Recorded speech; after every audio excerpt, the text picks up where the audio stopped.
Buenas tardes, nos encontramos con la psicóloga educativa Liliana Jim, que vamos a proceder a hacer una entrevista sobre el aprendizaje. ¿Qué es el aprendizaje para usted?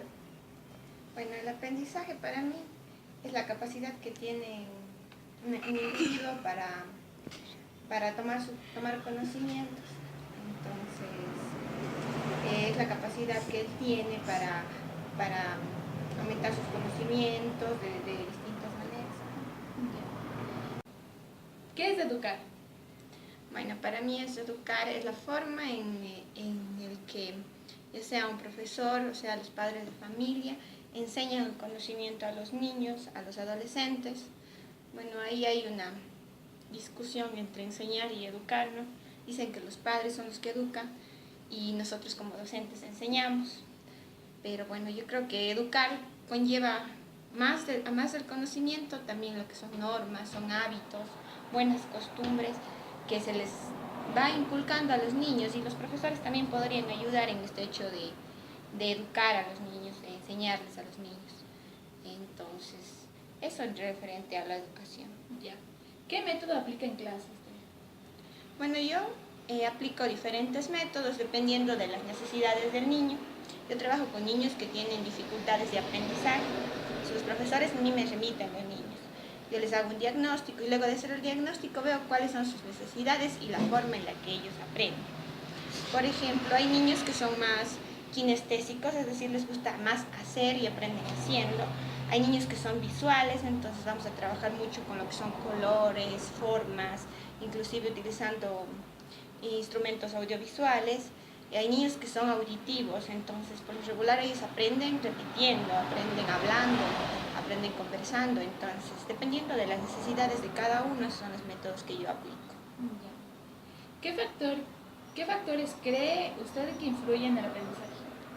Bueno, en el aprendizaje influyen básicamente tres factores.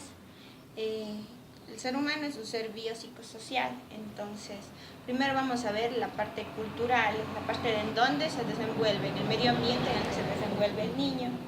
Ese es uno de los factores muy importantes. No va a ser lo mismo un niño que vive en el campo a uno que vive en la ciudad, a pesar de que el gobierno, el ministerio ha tratado de que todo se compagine, sea igual. Hay muchas diferencias. Por ejemplo, el segundo factor se refiere a la parte emocional del niño. Un niño que se encuentra separado de sus padres, existen problemas en la familia, no va a rendir de la misma forma. Y el tercero ya es la parte biológica, hay que ver las horas de sueño, cómo está la comida, inclusive si de repente existen problemas visuales o problemas auditivos que puedan influenciar que él no esté aprendiendo. ¿Cómo ve la evolución del aprendizaje en los últimos 10 años? En los últimos 10 años ha evolucionado mucho el aprendizaje. Realmente generaciones anteriores a la nuestra se trabajaba mucho con la memoria. O sea, el niño que era buen estudiante tenía buena memoria.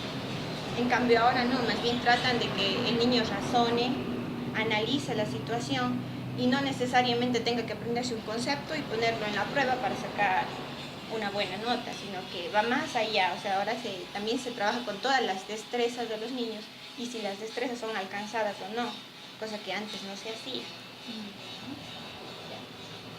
¿Qué uso hace de las tecnologías para el proceso de enseñanza-aprendizaje? Yo creo que es fundamental utilizar las tecnologías. O sea, un niño que no sepa utilizar una computadora no lo estamos preparando para la vida, para la vida futura. Entonces yo creo que necesitamos que él aprenda a utilizar una computadora. En el internet hay muchas páginas que nos ayudan a que él aprenda, pero hay que saber mediar entre eso, ¿no? Mediar en que utilicen un programa que sea útil para aprender, útil para ellos, y también a veces que puedan jugar, que también desarrollan otras destrezas. Entonces yo creo que un buen profesor debería hacer uso de un montón de conocimientos que tenemos en el internet. Es cuestión de buscar nada más y adaptarlos a la metodología y a la necesidad del niño. ¿Debería haber una correlación entre estudiante y docente? Sí, porque realmente La idea es que nosotros, bueno, dice la nueva educación que nosotros como docentes debemos acoplarnos al niño. Es difícil teniendo 30, 40 niños, hay profesores que trabajan con esa cantidad de niños. En mi caso yo trabajo con 3, 4 por hora, entonces es muy fácil llevarse con ellos y tratar de ponerse en concordancia con ellos. Sin embargo, hay que también tomar en cuenta si por ejemplo se llevan bien, inclusive en la forma de ser de ellos, ¿no? Hay niños que el profesor a lo mejor no le cae bien o al revés, y estas situaciones tienen que saber ser sobrellevadas por el docente, ¿no? Un docente que se lleva bien con los niños, se ve claramente que el niño reacciona bien, el niño mejora en su aprendizaje, entonces es cuestión de nosotros también tratar de adaptarnos a ellos. ¿Por qué cree usted que los padres no se interesan por el funcionamiento del docente? Yo pienso que no les educaron en esa situación. O sea, antes la responsabilidad era enviarles a la escuela y en la escuela era que aprendían y no había vuelta a quedarse, y solo iban y recibían los certificados y se acababa la situación. Entonces ellos no crecieron en ese contexto de vincularse. Ahora se está poniendo un poco más que se vinculen, que haya incluso el día de la familia, que haya los deportes para que se relacionen un poco más con los niños y con la escuela misma, pero ellos no saben cómo relacionarse. Y si la escuela no abre las puertas para esto, entonces no van a poder inmiscuirse en toda esa situación. Entonces más bien el docente y la escuela el que tiene que propiciar espacios donde los docentes, los padres de familia puedan ayudar, puedan colaborar. Inclusive hay escuelas en las que se trabaja, por ejemplo, en cuidar áreas verdes, talleres para padres. Entonces ahí se nota que se está tratando de que los padres vuelvan. Sin embargo, existe una resistencia de los padres bastante, porque ellos a veces dicen, no tengo tiempo para ir allá, no tengo tiempo para tal situación. ¿Qué recursos utiliza usted para impartir su clase? Bueno, yo utilizo un sinfín de materiales, depende de la necesidad del niño, desde lápiz, el típico lápiz y papel, hasta material manipulativo. Trabajamos con niños chiquitos, con legos, con juguetes, con títeres. Con los más grandes se trabaja también mucho en la computadora, con programas. Entonces, en realidad se debe tener bastante material. El problema es que algunas escuelas no tienen material por el déficit del presupuesto y todo lo demás. Sin embargo, el docente debería tratar de compensar eso, buscar las formas, realmente con material reciclable incluso se puede trabajar bastante bien todas esas situaciones de crear material que les ayuden a los niños, sobre todo a los chiquitos que tienen pensamiento todavía concreto. ¿Cómo desarrollaría la creatividad en el entorno académico? La creatividad se podría desarrollar incitándole a los niños a que trabajen mucho, a que sean libres en la forma de presentar, por ejemplo, a lo mejor un dibujo, hacer una escultura, hacer una maqueta.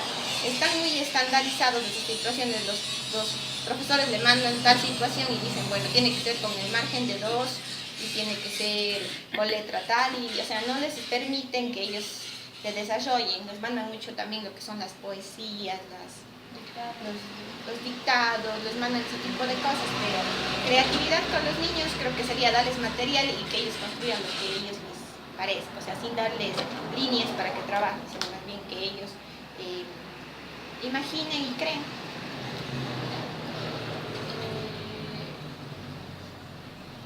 ¿Cree usted que la creatividad es importante para la enseñanza? Sí, la creatividad es muy importante. Un docente que no sea creativo, un docente va a ser aburrido. Entonces yo creo que cuando se crean, se forman a los profesores, primero tienen que tener vocación y luego tienen que ser muy, muy creativos a la hora de enseñar. Entonces hay que ver con qué materiales cuento. A lo mejor si les mandan a las rurales, les mandan lejos de aquí, a lo mejor no tengamos eso, pero tengamos maíz, tengamos trigo, o sea, diferentes cosas que podemos adaptar a la situación. Entonces, si a falta de material, el docente tiene que ser muy creativo. ¿Qué entiende usted por el buen vivir académico? El buen vivir académico creo que se refiere a que tanto los profesores, los directores, también los alumnos se lleven bien entre ellos. O se haya una cordialidad. Hay escuelas en las que usted entra y se nota esa paz, esa situación de buen vivir como tal, o sea, los compañeros se llevan entre ellos, se ayudan entre ellos, e inclusive yo trabajo con muchos niños que tienen discapacidades, entonces saben de la discapacidad del compañero y le ayudan y tienen esa sincronización con los niños para ayudarlos.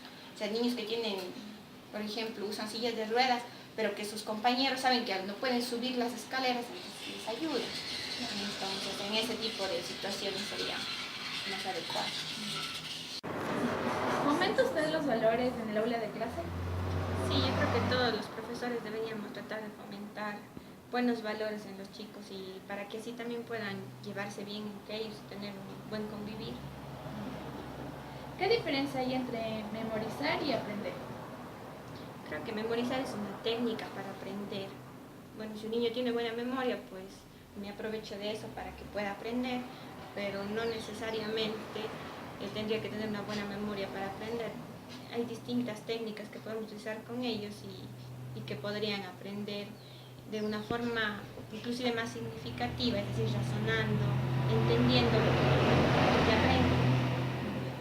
¿Cómo fomenta la participación en clase? Hay que tomar en cuenta, hay niños que claramente ellos participan, ellos quieren ayudar, todo, pero hay niños que realmente son bien introvertidos y no quieren hacerlo, entonces hay que ver sus fortalezas y tratar de que ellos nos colaboren, a lo mejor incitándole en las cosas que son buenos, ¿no? Si es bueno en pintar, a lo mejor le pedimos a él que participe, el que nos ayude, el que dirija. Siempre rotar el liderazgo para que todos participen, ¿no? ¿Qué metodología utiliza para evaluar a sus alumnos? En realidad nosotros aquí les evaluamos al principio, les hacemos diagnóstico, les tomamos pruebas generales, pero evaluar en sí se va evaluando cada día, es decir, se va viendo si se están cumpliendo los objetivos o lo que nosotros necesitamos nivelar o les necesitamos ayudar. Más bien ya no se vuelve a tomar una prueba, sino simplemente se va monitoreando que vaya habiendo un avance y que los objetivos se estén cumpliendo en cada una de las actividades que realiza el niño. ¿Piensa usted que las evaluaciones a los estudiantes son necesarias? A veces sí, dependiendo de las situaciones. El problema es que necesitamos tener algo tangible que nos diga que el niño pudo hacerlo, o sea, que pasó el año. Sin embargo, el profesor claramente se va a dar cuenta qué niños sí sabe, sí ha aprendido lo que se ha propuesto y qué niños no lo han logrado. Entonces depende mucho del profesor y de las leyes también, porque si nos exigen en el ministerio que tengamos una evaluación, entonces hay algo que hay que hacer. ¿Qué entiende usted por operaciones mentales? Bueno, pienso que las operaciones mentales vienen dadas desde el conocimiento que tenga el niño sobre un determinado tema, o sea, qué es lo que el niño sabe. Ahí hablaba mucho de lo que es Piaget, se habla mucho de las operaciones mentales, entonces él dice que las operaciones mentales se van dando después del aprendizaje concreto, luego se va dando todo lo que son el razonamiento, inducción, comparación, entonces todas esas estrategias, esas situaciones que nos ayudan a que el niño razone y el niño aprenda. ¿Cuáles son las operaciones mentales que aplica dentro del aula de clase? Bueno, dependiendo de la situación yo aplico muchas de las operaciones mentales. Yo trabajo con los más chiquitos, entonces por lo regular es esa transición de pasar del pensamiento concreto a la abstracción, es decir, que conozcan la diferenciación, comparaciones, cosas bien básicas. Y en general con mis niños se trabaja eso, porque ellos como tienen dificultades del aprendizaje, les es bien difícil inferir, utilizar la lógica matemática, ya se llega después de un periodo largo. Nosotros trabajamos con programas para el desarrollo del pensamiento, entonces ahí se trabaja todas estas lógicas, es decir, cuando comparan objetos, cuando ven las diferencias, cuando ven las semejanzas y cosas así, pero hay que ser paulatino, o sea, hay que ir una por una, dependiendo de la dificultad que tenga y de la capacidad que tenga el niño. ¿Qué recomendaciones podría dar para un mejor aprendizaje? Bueno, tomar en cuenta las necesidades educativas del niño. No podemos decir, dar una receta para decir el niño va a aprender de esta situación, sino más bien ver cómo el niño aprende primero. Hay que tomar mucho en consideración eso. Cuáles son las fortalezas, porque a veces nos tomamos mucho de las debilidades del niño, es decir, lo que no puede se le enseña. Sí, está bien que se le enseñe, se le nivele, pero hay que tomar sus fortalezas para hacerle sentir bien. El problema es ahora que se toma todavía la inteligencia como si no sabe matemáticas, no sabe lenguaje, el niño no es inteligente, inclusive en los test que nosotros tomamos es así, pero hay múltiples inteligencias. Ya, eso ha sido todo en nuestra entrevista con la psicóloga educativa Liliana y gracias por darnos esta entrevista.